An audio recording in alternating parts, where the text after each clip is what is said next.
Dapat saya jelaskan bahwasanya di dalam cashbox atau dalam prakas itu sudah ada uang 2 juta. Saya tidak tahu uang itu berasal dari pemerintah atau dari mana. Yang jelas uang itu ada di dalam cashbox. Dapat penjelasan dari desa pada saat itu adalah bahwa dana 2 juta itu adalah dana sumbangan atau dana bantuan hibah dari pemerintah Bali kepada desa adat yang telah melaksanakan lomba desa, gitu. Sehingga dari desa adat itu diberikan kepada LPD untuk jadikan modal, begitu. Apakah ini termasuk juga masuk uang negara? Karena negara memberikan kepada atau pemerintah memberikan kepada desa adat, bukan langsung ke LPD. Jadi itu ceritanya. Tahun 92 terjadi hal serupa. Bantuannya cuma dari PMK tinggal 2 buleleng, 2,5 juta.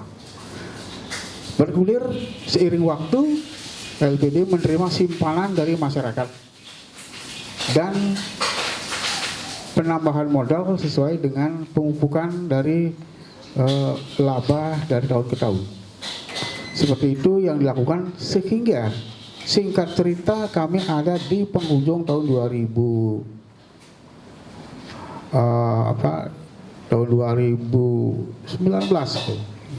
Kita lari cepat, artinya mulai terjadi di sana pandemi COVID-19 atau Corona yang melanda Indonesia. Sudah sah mulai diumumkan oleh pemerintah Indonesia bulan Maret tahun 2020. Seperti itu. Di mana aset pada saat itu sebelum bermasalah kami ada aset sekitar 277 miliar total aset. Yang sebelumnya tidak pernah ada masalah, tapi dengan adanya pandemi COVID-19 ini, saya kira seluruh perekonomian dunia akan terguncang oleh keadaan macetnya sistem perekonomian bangsa-bangsa yang ada di dunia, termasuk juga kita. Nah, pada saat pandemi itu bebarengan pula diadakan perhelatan pemilihan perjuru. Di sana kental adanya kelompok-kelompok yang menginginkan LPD stagnan. Kemudian ada beberapa kelompok masyarakat yang sengaja memanfaatkan momen COVID-19 dan politik pemilihan perjuru untuk dijadikan komoditi di dalam masalah yang menimpa LPD. Jadi bebarengan dengan COVID, bebarengan dengan pemilihan perjuru, ada yang memang sengaja. Jadi saya sudah di awal sudah saya katakan, pada saat ada di wartawan beberapa tahun lalu, saya katakan itu unsur politik, kemudian pandemi, dan sistem. Saya akui kelemahan kita ada sistem, ada dua poin kelemahan yang ada di kita. Satu, sistem internal LPD dan eksternal LPD. Lalu di sistem internal LPD, saya akui ada kelemahan. Kelemahan adalah sistem SDM. SDM kita masih belum bisa mengikuti perkembangan teknologi yang pesat, sehingga sistem administrasi pembukuan kami masih belum bisa dikatakan sempurna sesuai dengan tuntutan pengelolaan aset yang begitu besar. Jadi karena ketidakmampuan SDM kami untuk melakukan hal tersebut. Kemudian dari sistem pengendalian internal kami dengan karyawan 20 orang tidak bisa mengontrol secara penuh kegiatan karyawan baik yang di dalam maupun yang di luar, yang ada di lapangan. Oleh karena itu sistem pengendalian internal kami juga belum 100% baik. Kita dalam tahap pembenahan. Kemudian sistem eksternal tadi saya katakan itu ada pandemi, ada politik, dan juga ada sedikit kelompok yang memperkeruh suasana. Seperti itu. Jadi dua sistem itu. Nah, sampai kepada permasalahan yang muncul, kami sebelumnya sempat terjadi ras penarikan secara besar-besaran dalam waktu 3 hari itu sekitar 3.000 lebih nasabah sudah datang kita catat, sehingga kami kewalahan untuk memberikan pelayanan kepada publik, kepada para nasabah. Nah, kesempatan ini mungkin dimanfaatkan oleh sekelompok orang atau siapapun untuk melaporkan kita LPD ke aparat penegak hukum. Nah, sampai di sana silakan saja aparat penegak hukum. Kemudian aparat penegak hukum mengadakan pemeriksaan, pemanggilan, pemeriksaan, dan penyelidikan dan sebagainya. Sehingga pada tanggal 22 November tahun 2021 saya disawat sebagai tersangka. Nah, dasar penetapan sebagai tersangka itu adalah ditemukan 2 alat bukti, yaitu laporan masyarakat dan keterangan saksi. Itu pertama. Kemudian sekarang berkembang menjadi apa lagi ditemukan alat bukti yang mana saya tidak tahu. Yang jelas itu pertama dikatakan surat laporan. Yang kedua adalah surat keterangan saksi. Itu mengenai apa yang dituduhkan, seperti kemarin yang ada di Metro TV, bahwasanya kesalahan-kesalahan yang ada di kita yang menyebabkan LPD anjuran kolek. Salah satunya yang sempat saya rekam di sana adalah menerima simpanan dari luar desa, dari luar. Saya rasa kalau masalah ini dipermasalahkan oleh aparat penegak hukum, bahwasanya kalau dilihat mungkin 90% lebih barangkali LPD seluruh Bali itu menerima simpanan dari luar desa ada. Pasti itu. Saya katakan seperti itu. Jarang yang hanya menerima simpanan dari dalam desa, pasti ada dari luar desa. Itu sudah pasti, karena ini menyangkut masalah kepercayaan publik. Kalau misalnya di desanya tidak percaya, ya dia pasti keluar. Begitupun di tempat kami, kalau di tempat kami tidak percaya, dia pasti keluar. Itu tidak bisa dikatakan suatu hal yang melanggar kalau menurut saya, karena itu masalah kepercayaan publik. Yang kedua dikatakan adanya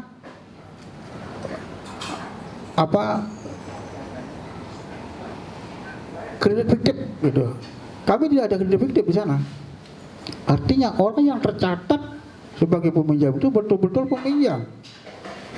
Walaupun saya katakan, dapat saya katakan di sini bahwasanya peminjam yang tadi karena kena COVID-19 tidak mampu melakukan pembayaran sesuai dengan jadwal angsuran. Bahkan sebelum COVID-19 pun sudah terjadi masalah keterlambatan pembayaran. Maka saya buatkan dengan sistem restrukturisasi, artinya untuk menjadikan kredit itu lancar, kita buatkan pinjaman pokok berapa, pinjaman bunganya berapa. Jadi pinjaman baru, pinjaman bunga ini adalah untuk menutup tunggakan pinjaman sebelumnya. Jadi itu, sehingga ada dua pinjaman, dua peminjaman satu nama, karena memang orangnya seperti itu. Oleh karena itu pemberitaan itu kemarin itu saya kira tidak berimbang gitu.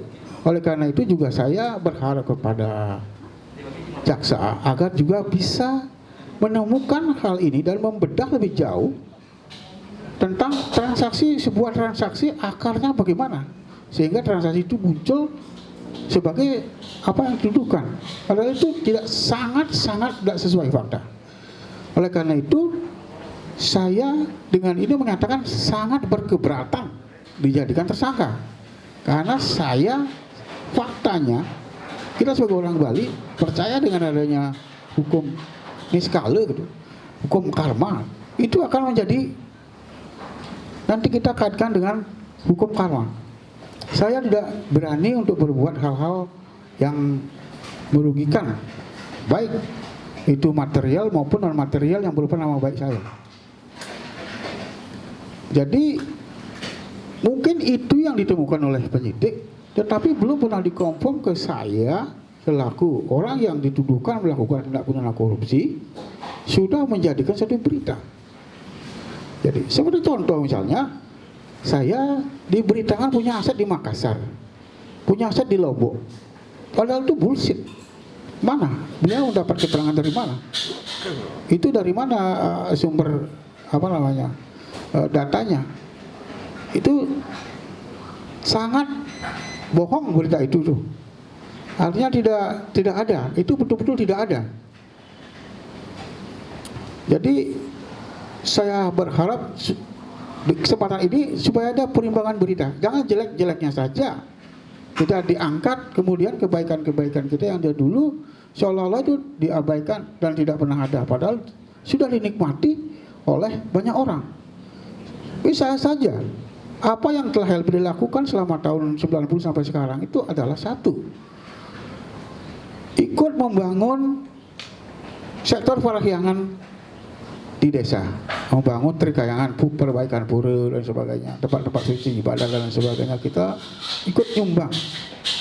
Bahkan sebagian besar dananya dari lembaga. Kemudian pengabenan massal, kemudian meringankan urunan kerama pada saat upacara adat. Yodalan adat menghabiskan dana sekian ratus juta, kita sumbang sekian, sehingga kerama itu bebas urunan, hanya ngayah datang ke pura. Hal-hal yang seperti itu dilupakan gitu. Tetapi ketika ada berita yang seperti ini, dan itu belum tentu dan tidak pernah saya lakukan, demi Tuhan yang Maha Kuasa, selalu saya ini bersaksi, saya tidak pernah melakukan atau menggelapkan atau menggunakan uang dengan cara tidak sah. 1.000 rupiah aku pada sepeser pun sudah pernah. Tetapi terjadi pemberitaan adalah mega korupsi 151 miliar. Wah, itu adalah merupakan suatu pembodohan publik bagi saya. Artinya masyarakat sudah dibodohi oleh berita-berita tersebut, yang faktanya sama sekali tidak seperti itu. Jadi kalau memang apa namanya mau dicek ulang, silahkan, karena penggunaan dana kita seperti di berita itu tidak bisa dipertanggungjawabkan. Apa yang tidak bisa dipertanggungjawabkan? Karena selama ini saya kan bukan laporan pertanggungjawaban. Kenapa tidak bisa dipertanggungjawabkan beritanya? Dan ini dikonsumsi publik seluruh Indonesia gitu. Itu kan menjadi presiden buruk bagi saya. Sebenarnya ini supaya ada perimbangan berita lah. Artinya saya telah tetap membuat satu laporan, dan apapun yang diminta oleh baik oleh pengawas maupun oleh kejaksaan pada saat penyelidikan saya berikan itu. Saya tidak pernah menyembunyikan daripada aset. Tidak punya memanipulasi data. Jadi itu adalah data yang memang sebenarnya apa adanya. Ya tolonglah dalam hal ini Bapak aparat penegak hukum untuk bertindak arif dan bijaksana untuk mengkonsumsi untuk mempublikasi berita ini yang nanti akan dikonsumsi oleh publik. Jadi jelas di sini saya jelaskan garis bawahi bahwasanya kami dalam melaksanakan tugas selama ini sudah sesuai dengan SOP daripada LPD yang telah diberikan selama pelatihan pendidikan dan pelatihan atau diklat atau sertifikasi. Saya lulus sertifikasi, artinya kami setelah melakukan sistem administrasi pengukuhan sesuai dengan petunjuk yang ada, juklat dan juknis yang telah ada. Walaupun di dalam perjalanan kami terjadi kekeliruan di dalam melaksanakan tugas yang menyebabkan terjadi kerugian mungkin terhadap LPD. Tolong itu ditelusuri siapa yang melakukan itu. Bukan ketua LPD saja. Dalam hal ini adalah sudah dikerucutkan bahwa hanya saya yang melakukan kesalahan terhadap LPD. Padahal kita bekerja kan berbanyak. Ada karyawan, ada pengurus, kemudian ada pengawas, ada perjuru dan sebagainya, ada terlibat di dalamnya. Semuanya itu sebenarnya harus dilibatkan. Kalau ini dianggap kerugian negara atau LPD, bukan ketua LPD. Kalau saya bisa dicek ulang kapan ada transaksi yang saya lakukan yang menunjukkan saya telah melakukan tindak pidana korupsi. Transaksi itu mana, tanggal berapa, jumlahnya berapa? Bisakah penyidik itu membuktikan itu? Jangan bertanya sekarang seperti itu kepada penyidik. Jangan belum apa-apa sudah jadi berita, seolah-olah sudah benar beritanya, sudah benar faktanya seperti itu. Kenyataannya itu adalah tidak seperti yang diberitakan. Seperti itu. Tujuan saya ke sini adalah untuk mengklarifikasi pemberitaan yang negatif yang menyudutkan saya selaku pribadi sebagai ketua LPD Hantura telah melakukan tindakan yang sedemikian bejat, seolah-olah saya bukan tidak pantas lahir ke dunia kalau memang betul seperti yang diberitakan setelah mengkorupsi uang negara sebesar 151 miliar. Itu hal yang bullshit, ngomong kosong untuk berita tersebut, tidak ada gitu. Kalaupun itu misalnya dianggap kerugian negara dari mana? Sebelum itu adalah dana masyarakat. Kalau emang uang masyarakat sekarang masih belum bisa ditarik, itu karena masih berupa pinjaman yang belum kita tarik, belum, masih mengendap di bawah, masih berupa aset. Kemudian karena saya menilai dulu bahwasanya tarik kredit sudah tidak memungkinkan ada profit lebih, maka melalui Prarem tahun 2009, Prarem Perizinan Desa, disetujui untuk melakukan tindakan pembelian tanah untuk dikapling jika itu memang memungkinkan. Dalam artian dana likuid cukup, kemudian prospeknya ada. Dan itu sudah saya lakukan atas dasar hasil Prarem Perjuru. Tidak mungkin saya melakukan tindakan pengapilan itu tanpa ada hasil Prareman, tanpa ada persetujuan. Tidak mungkin. Seperti contoh misalnya, kalau kita menyita 1 hektar tanah, tanpa kita pecah itu kecil-kecil, dijual kalau dijual dibandingkan dengan dijual 1 hektar sekaligus, itu mungkin sampai sekarang tidak pernah laku. Jadi kita melihat peluang. Banyak masyarakat yang belum punya tempat tinggal, nah kita pecah dan itu kita jual dalam bentuk kredit gitu. Dalam bentuk kredit. Jadi itu. Jadi saya rasa tidak ada kerugian di kabling, itu tidak ada. Kecuali pada saat pandemi ini, karena memang sudah semua mungkin pelaku ekonomi seluruh Indonesia, bahkan mungkin seluruh dunia itu merasakan. Kemudian yang terakhir yang yang saya bisa garis bawahi di beberapa itu adalah menggunakan uang LPD untuk bisnis pribadi. Omong kosong, itu tidak ada. Saya tidak pernah menggunakan uang LPD untuk bisnis pribadi. Tidak ada itu. Itu yang harus garis bawahi. Dari mana dapat data seperti itu? Kok bisnis pakai uang LPD untuk dana pribadi? Jadi bukan saya ngambil uang LPD untuk kepentingan saya. Tidak ada itu. Itu data dari mana? Kemudian dikatakan punya aset di sana sini di luar daerah Bali, bullshit. Tapi itu sudah muncul di berita. Jadi ini berita-berita hoax yang seperti ini yang saya ingin luruskan saat ini. Kemudian ada berita juga 2 hari yang lalu bahwasanya ada tim gabungan pusat datang ke seluruh Indonesia untuk mengecek aset-aset saya atau aset-aset LPD yang disinyalir saya sembunyikan. Demi ide betari Tuhan yang Maha Kuasa, hampura tapi pakulun yang tidak akan pernah melakukan tindakan sekecil itu. Hidup saya ini mungkin hanya untuk nama saja. Jadi tidak mungkin saya menipu seluruh masyarakat Indonesia. Untuk apa saya punya aset di luar daerah? Seperti di Makassar, ke sana saja tidak pernah. Di Kalimantan, untuk apa saya punya aset di Kalimantan? Di Banyuwangi, untuk apa ke sana? Di sini sudah cukup padat. Jadi itu berita yang muncul. Jadi ini ingin klarifikasi, itu tidak benar, itu tidak benar. Jadi itu yang bisa klarifikasi dan yang saya jelaskan kepada Bapak Ibu sekalian agar sekiranya ada pemahaman lah. Kita sama-sama orang Bali mempunyai keyakinan karma phala itu. Itu saat itu karma yang kita tanam hari ini tentu akan berbuah suatu saat nanti dan kita akan petik hasilnya sesuai dengan apa yang kita tanam hari ini.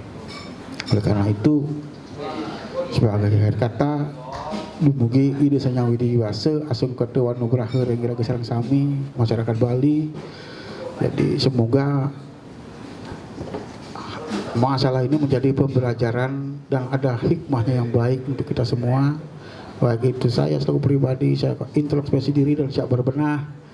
Kemudian selaku masyarakat juga bisa dengan cerdas, dengan hati yang jernih menilai suatu permasalahan.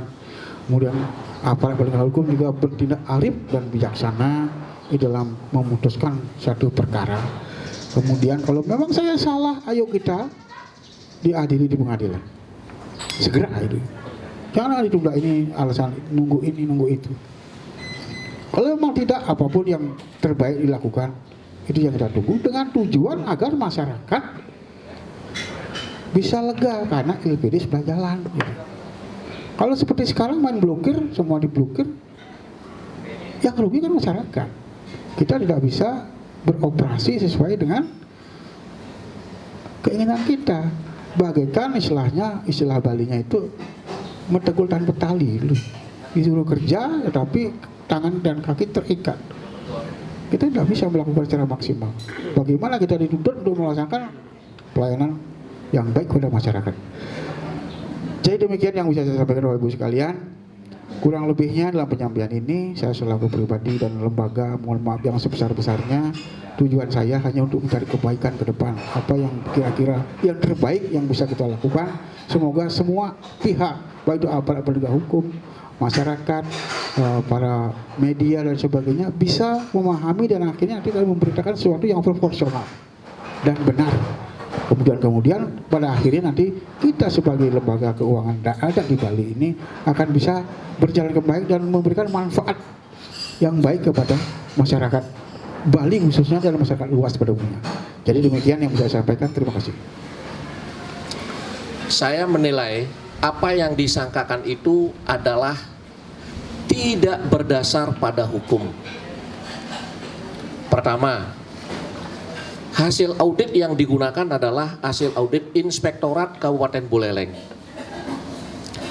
Kita tahu inspektorat itu adalah tupoksinya untuk melakukan pengawasan internal di bawah komando bupati.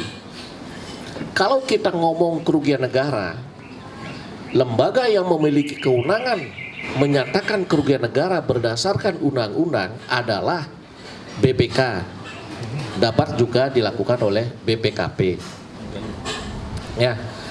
Nah, penyidik Kejaksaan Negeri Buleleng menggunakan hasil audit Inspektorat Kabupaten Buleleng itu sebagai pintu masuk dilakukan penyidikan setelah hasil audit lembaga independen dari Prof. Ramanta itu digunakan sebagai pintu masuk melakukan penyelidikan. Ya. Tetapi yang perlu kita tahu adalah hasil audit auditor Inspektorat Kabupaten Buleleng tidak pernah menyebut itu sebagai kerugian negara. Ini hanya hasil selisih pencatatan. Dan itu adalah opini tidak wajar. Hanya penyidiklah yang menyebut itu sebagai kerugian negara. Kita tahu, Bapak Ibu sekalian, LPD Anturan Buleleng hanya dibantu 4,5 juta. Tahun 90 2 juta, tahun 92 2,5 juta. Ingat, modal pemerintah hanya 4,5 juta. Lalu bagaimana penyidik menyebut hasil hasil dari audit Inspektorat Kabupaten Buleleng itu yang jumlahnya 151 miliar? Bagaimana ceritanya 4,5 juta menjadi 151 miliar? Dari mana auditor mendapatkan hitungan itu? Saya tegas menolak bahwa itu bukan pidana korupsi. Karena saya ngomong berdasarkan sumber hukum. Ya, ada 3 undang-undang yang menyebut dengan tegas dalam kasus korupsi kerugian negara harus dihitung nyata dan pasti. Saya sebut pasal 1 angka 15 Undang-Undang Republik Indonesia nomor 15 tahun 2006 tentang Badan Pemeriksa Keuangan. Itu 1. Kedua, pasal 1 angka 22 Undang-Undang RI nomor 1 tahun 2004 tentang Perbendaharaan Negara. 3. Pasal 32 ayat 1 Undang-Undang RI nomor 31 tahun 99 tentang pemberantasan tidak pidana korupsi. Semua ketiga undang-undang itu tegas mengatakan bahwa kerugian negara harus dihitung nyata dan pasti. Persoalannya, apakah modal pemerintah yang 4,5 juta kemudian sekarang dihitung oleh auditor Inspektorat Kabupaten Buleleng menjadi 151 miliar, apakah itu sudah sesuai dengan 3 undang-undang tadi itu? Itu yang saya pertanyakan. Sepanjang itu bukan hitungan yang nyata dan pasti, maka saya tegas katakan bahwa itu bukan pidana korupsi.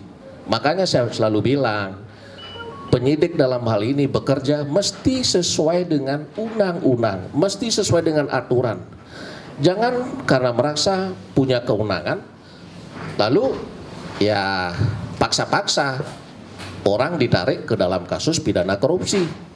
Saya juga tegas menolak keterangan Kasipenkum Kejaksaan Tinggi Bali yang menyatakan bahwa kasus ini dibawa ke pidana korupsi supaya dapat merampas aset-aset LPD.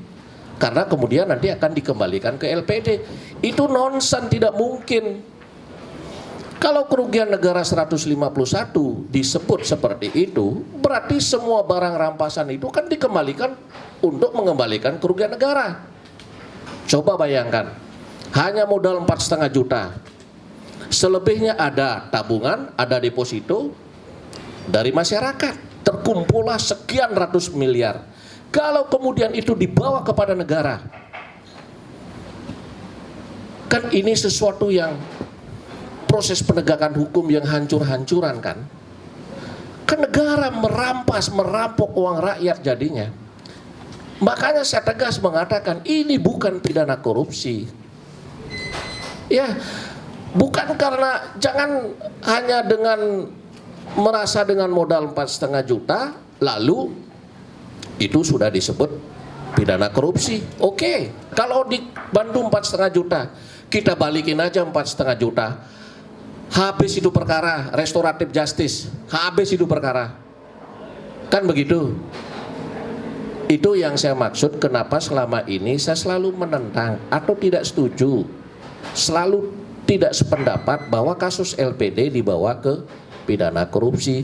Karena auditor tidak akan dapat menghitung secara nyata dan pasti kerugian negara itu. Itu sebenarnya. Dan kalau hasil audit Inspektorat Kabupaten Buleleng itu kemudian dijadikan sebagai bukti surat, saya tahu kok langkah penyidik itu kemudian akan diterangkan oleh ahli dari BPKP. Ya, sekali lagi saya ulang, karena hasil audit inspektorat tidak dapat menyatakan kerugian negara karena bukan kewenangannya, maka saya tahulah lajunya penyidik, pemikiran penyidik saya tahu. Bukti surat itu, hasil audit itu akan kemudian diterangkan oleh oleh ahli dari BPKP. Saya dengar juga di berita ini, di media, ahli BPKP yang digunakan adalah diambil dari Makassar. Mestinya kan sudah ada di sini, pakai di sini. Kalau ternyata pakai yang jauh, itu ada apa, kan begitu? Saya tanya sekali lagi, tadi klien saya tidak ada diperiksa, dimintai keterangan oleh inspektorat. Itu wajib hukumnya. Kalau itu tidak dilakukan, saya duga itu palsu hasil audit Inspektorat Kabupaten Buleleng. Itu. Apakah sesuatu yang palsu kemudian dapat digunakan sebagai alat bukti dalam proses penegakan hukum? Nonsen itu. Makanya dari awal saya sudah bilang, selama saya jadi penasihat hukum tersangka, beliau yang disangka, saya selalu koreksi agar penyidik bekerja sesuai dengan hukum, sesuai dengan aturan. Kalau nanti di kasus lain ada ahli yang ngomong, ya kan akibat ini semua terjadinya, semua ini menyebabkan terganggunya perekonomian negara. Saya bantah. Sekarang saya jawab mendahului. Pastikan dulu bahwa itu kasus korupsi. Baru kemudian karena kasus korupsi, baru ada akibat hukum terganggunya perekonomian negara. Bagaimana kita menyebut ini mengganggu perekonomian negara, sementara ini bukan kasus korupsi? Dari mana kita tahu ini bukan kasus korupsi? Karena auditor tidak dapat menghitung secara nyata dan pasti kerugian negara itu. Kenapa saya pastikan tidak dapat? Dua orang modalnya cuma 4,5 juta, gimana dia bisa sebut 151 miliar? Itu kuncinya. Ya. Jadi kalau hal atau argumentasi yang digunakan kira-kira terganggunya perekonomian negara, jawaban saya seperti itu tadi. Pastikan dulu kasus ini pidana korupsi, karena saya yakin ini bukan pidana korupsi. Kemudian saya tambahkan lagi, menerima dana simpanan dari luar, terlepas dari di awig-awig, pararem desa adat Anturan, ada atau tidak tentang pararem atau aturan yang mengatur tentang boleh tidaknya menerima simpanan dari luar. Pertanyaan saya, kalau terjadi simpanan dari masyarakat luar di LPD Anturan, apakah kemudian hukumannya atau sanksinya adalah sebagai tersangka pidana korupsi? Itu ingat, kita harus bicara relevan, ya, logis begitu. Itu kemudian soal kapling tanah. Kalau ternyata pararem aturan di desa adat sudah memberikan sinyal hijau boleh melakukan itu, kemudian ini melakukan itu selalu pengendali atau perjuru LPD, apakah itu salah? Kalaupun itu salah menurut hukum, apa hukumannya harus jadi tersangka di pidana korupsi? Kan harus relevan juga kita bicara hukum, kan begitu. Dan ingat, LPD ini druen dese, di awig-awig dan pararem tegas diatur, ada penegak hukum namanya Kerte Desa. Kalau terjadi kasus ini, harusnya Kerte Desa bekerja dulu. Kalaupun ada laporan, diam dulu, karena Kerte Desa masih bekerja. Ketika Kerte Desa tidak mampu, karena ada laporan, oke lah, baru kemudian dapat proses hukum berjalan. Tapi ingat, persoalan ini terjadi di LPD Anturan karena dana deposito, dana tabungan masyarakat kan itu sesuai tupoksi dilempar menjadi kredit masyarakat. Karena COVID-19, ya, masyarakat secara rutin menarik depositonya, menarik tabungannya, kemudian stok dana jadi habis. Kan gitu persoalannya. Jadi semua berduyun-duyun narik tabungan, narik deposito. Sementara duit yang dilempar menjadi kredit, masyarakat macet. Kan masih banyak dana di bawah. Kan karena macetnya dana di bawah, jadi stok dana jadi habis. Apa itu namanya pidana korupsi? Kan kita harus fair juga kan. Ya. Jadi itu beberapa tambahan. Jujur, bagaimana cara menyelesaikan kasus ini? Tagih dana-dana yang dikredit macet, kan ada agunan, itu satu. Kemudian kedua, jual aset-aset yang ada, habis perkara itu, tidak ada dana dikorupsi. Demikian. Jadi dan jujur teman-teman media, kalau ini dipaksakan, ya, karena selaku praktisi, selaku penasihat hukum kan saya harus berbicara sesuai sumber hukum, ya, sehingga ini saya pastikan bukan pidana korupsi. Kalau ini dipaksakan tentang resiko kemudian nanti bisa bebas klien saya, maka akan terjadi tuntutan balik, justru penegak hukum yang merugikan keuangan negara. Kan begitu jadinya. Bebas, kita tuntut, ganti kerugian. Dari mana uang itu? Dari negara keluar kan. Bisa kita tuntut. Itu konsekuensi kita bekerja tidak sesuai dengan hukum. Demikian teman-teman media, semoga apa yang disampaikan oleh klien saya dapat tersampaikan kepada publik. Apa yang saya sampaikan yang terpotong kemarin dalam pemberitaan dapat tersampaikan. Saya bicara ini bukan pidana korupsi karena begini, supaya lengkap. Sehingga masyarakat atau publik mendapatkan informasi yang lengkap, yang utuh, tidak sepenggal-sepenggal, sehingga tidak salah mengerti jadinya. Ya, demikian. Terima kasih. Bila ada yang kurang, mohon maaf. Sekali lagi saya sampaikan kepada teman-teman media, terima kasih. Selamat siang.